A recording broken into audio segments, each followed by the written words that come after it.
Picking your first credit card comes down to 5 questions. Get them right, you save thousands over the next decade. Get them wrong, you'll spend your 20s paying 27% interest on last year's groceries. I'll walk you through the framework I wish I'd had at 18. 5 questions, in order. Each one eliminates half the cards on the market.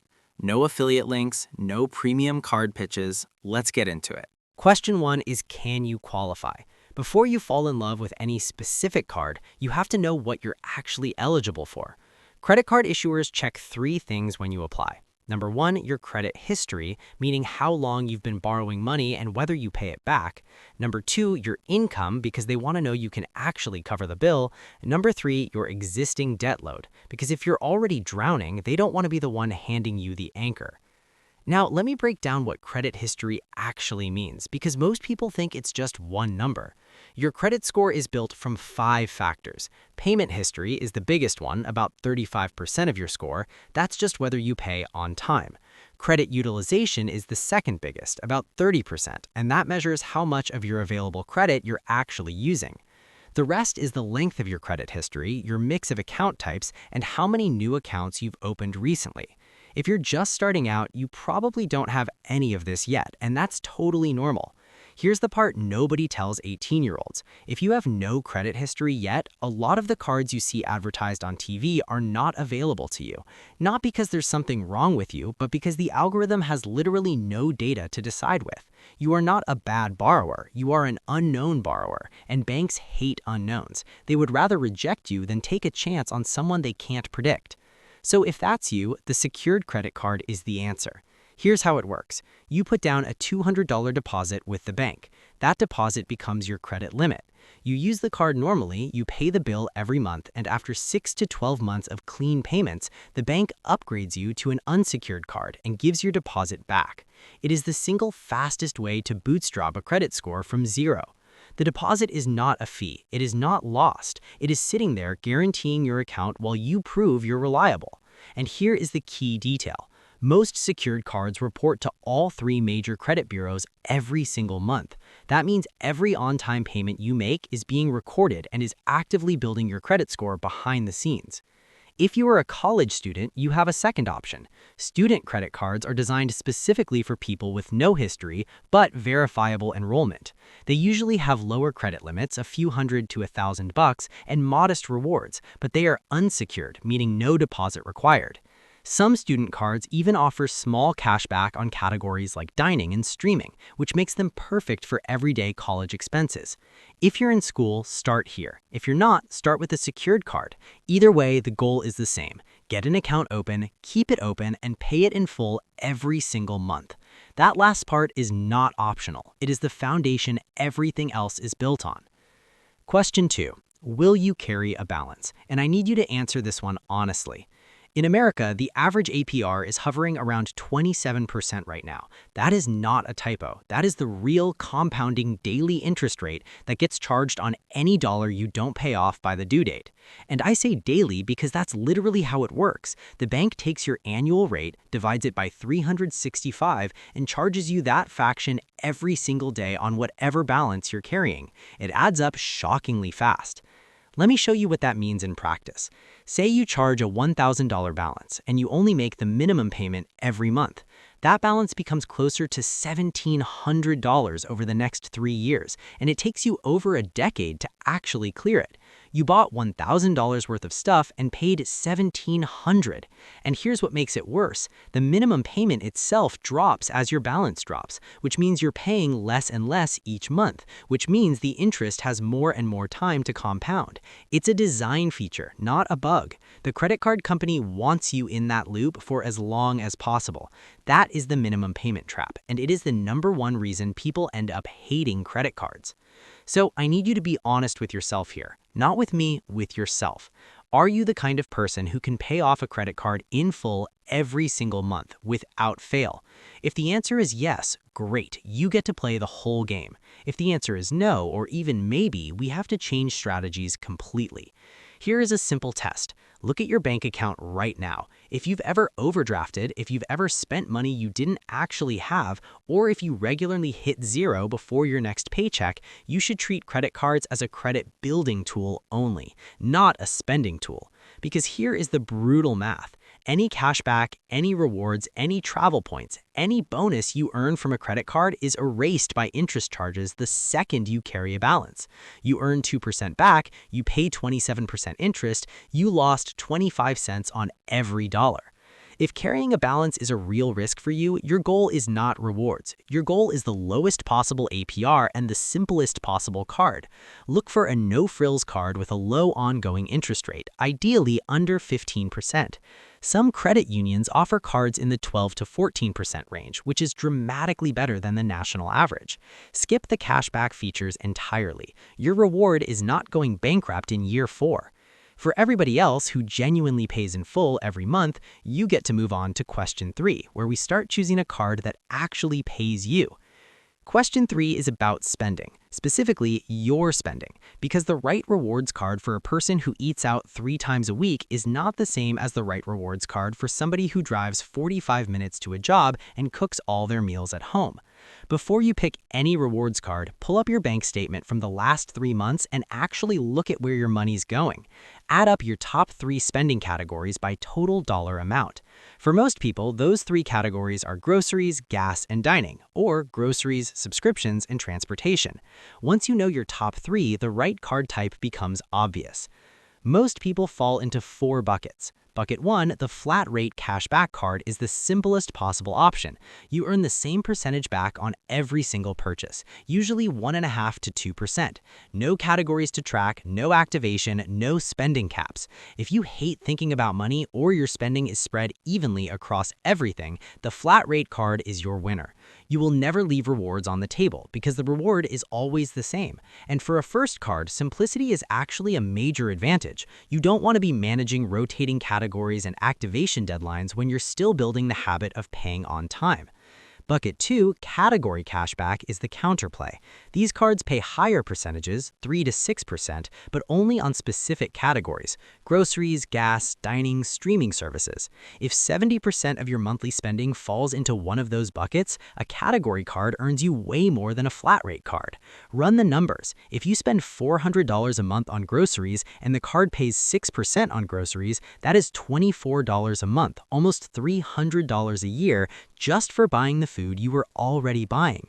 Compare that to a flat 2% card, which would earn you $8 a month on those same groceries. The category card wins by a mile, but only if your spending is concentrated enough.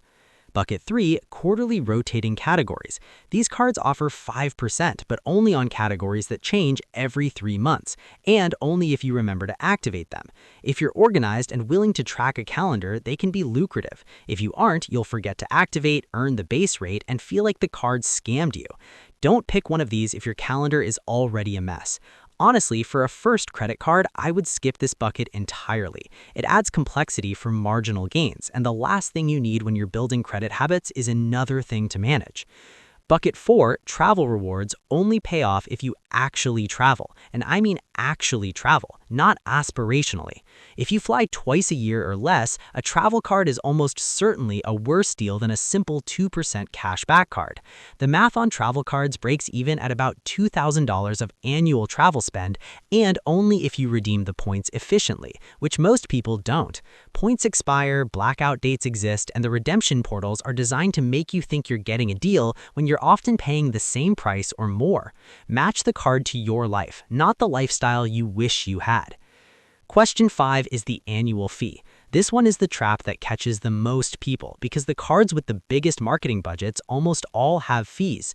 Here is the rule. A no-fee card is your default. Always. If you can't articulate a specific numerical reason you need a fee card, you don't need a fee card. And for your first card, a no-fee card is almost certainly the right choice because you don't have enough spending volume yet to justify a premium product. A fee card only wins if the extra rewards you earn minus the fee beat what you would have earned on a free card. Let me make this concrete. Say the fee card charges $95 a year and gives you 3% back on dining, compared to a free card that gives you 2% back on everything. If you spend $3,000 a year on dining, the fee card earns you $90 on dining. The free card would have earned you $60 on those same purchases. You pay $95 for an extra $30 of rewards. You lost $65. That is the $95 drop, and it catches thousands of people a year. Always run this math before signing up for any card with a fee. The calculation takes 2 minutes and can save you hundreds. Now, there's one more twist. A lot of fee cards come with a welcome bonus that sounds incredible. Spend $3,000 in 3 months, get a $500 bonus. In year 1, even a bad fee card looks amazing because of the bonus. In year 2, without the bonus, the math falls apart. So if you take a fee card for the bonus, commit now to auditing the card every year. If the math doesn't work without the welcome bonus, you close it or you call and ask to downgrade to a no-fee version. Banks will almost always let you downgrade if you ask. And here's the part people forget. When you downgrade instead of closing, you keep the account history and the credit line, which protects your credit score. Closing a card can actually hurt you because it reduces your total available credit and shortens your average account age. Question 5. Who should issue the card? You'd be surprised how much this matters. There are basically 3 kinds of issuers, and each one treats you differently. First, credit unions play the long game. They are member-owned, which means their goal is not to maximize shareholder profit off your interest payments. Their rates are usually lower, their customer service is usually better, and if you're just starting out, they are often the most forgiving about short credit history. If there's a local credit union you qualify for, start there. And finding one is easier than you think. Most credit unions have membership requirements based on where you live, where you work, or where you go to school. A quick search for credit unions near me will usually turn up 3 or 4 options. Second, a big bank gives you the ecosystem. When your checking, savings, and credit card all live at the same bank, you get one app, one login, automatic transfers, and usually fewer fees. The downside is their rewards cards are rarely best in class. You are paying in convenience what you give up in rewards. Third, the card-first issuers. Think of the companies whose main business is credit cards, not checking accounts. Card-first issuers build their whole business around the card experience. Their rewards are usually the highest, their apps are usually the sleekest, and their customer service is hit or miss depending on the brand. One more thing that matters more than most people realize: an existing relationship is a huge shortcut. If you already bank somewhere, your first credit card application there is much more likely to be approved than a cold application somewhere new, because the bank already has years of data on you. Even if their card isn't the absolute best on the market, the higher approval odds might make it the smartest first move. And last, think about customer service. When something goes wrong at midnight, which issuer do you want to be on the phone with? Because fraud happens, disputed charges happen, and at some point you are going to need a human being on the other end of the line. Before you apply, check the App Store reviews for the issuer's mobile app. If the reviews are full of complaints about frozen accounts and impossible customer service, that tells you everything you need to know. So you answered all 5 questions. Here is exactly what to do next. Step 1. Pre-qualify first with a soft pull. Most major issuers have a pre-qualification tool on their website that uses a soft credit check, which does not hurt your score. This tells you whether you're likely to be approved before you submit a real application. There is no reason to skip this step. It is free, it is fast, and it protects your credit from unnecessary hard inquiries. Step 2. Apply for one card only, not 2, not 3. Each real application is a hard inquiry on your credit report, and multiple hard inquiries in a short window make you look desperate to an algorithm. Pick the best option from your answers to questions 1 through 5, apply for that one card, and wait. Step 3, the second the card arrives, set up autopay for the full balance, not the minimum, the full balance. This single setting makes it structurally impossible for you to fall into the interest trap. If your issuer doesn't offer full balance autopay, set a calendar reminder for 3 days before your due date every single month. Do not rely on your memory. Step 4, run one small recurring charge like a streaming subscription through the card every month and let autopay handle it. That is enough to build credit without tempting you to overspend. You don't need to put your rent on the card, you don't need to put groceries on it yet. Start with one predictable charge and build from there. And step 5, once you've got that first card working, watch my other video on the rules to follow once you're actually using it. That one covers how to turn a boring starter card into a real wealth building tool. It picks up exactly where this video leaves off. After 6 months of clean payments, check your credit score. Most credit issuers now give you free access to your score right in the app. If your score is climbing, you're doing everything right. If it's not, go back and check your utilization. You want to keep it under 30% of your credit limit, ideally under 10%. That's it. 5 questions, 5 decisions, 1 card that actually fits your life and builds your credit instead of breaking it. If this was useful, hit subscribe for the next one and let me know in the comments what card you ended up with. I read them all. Quick note before you go. This video is for educational purposes only. It is not financial advice and I am not your financial advisor. Do your own research and read the terms before you sign up for any card.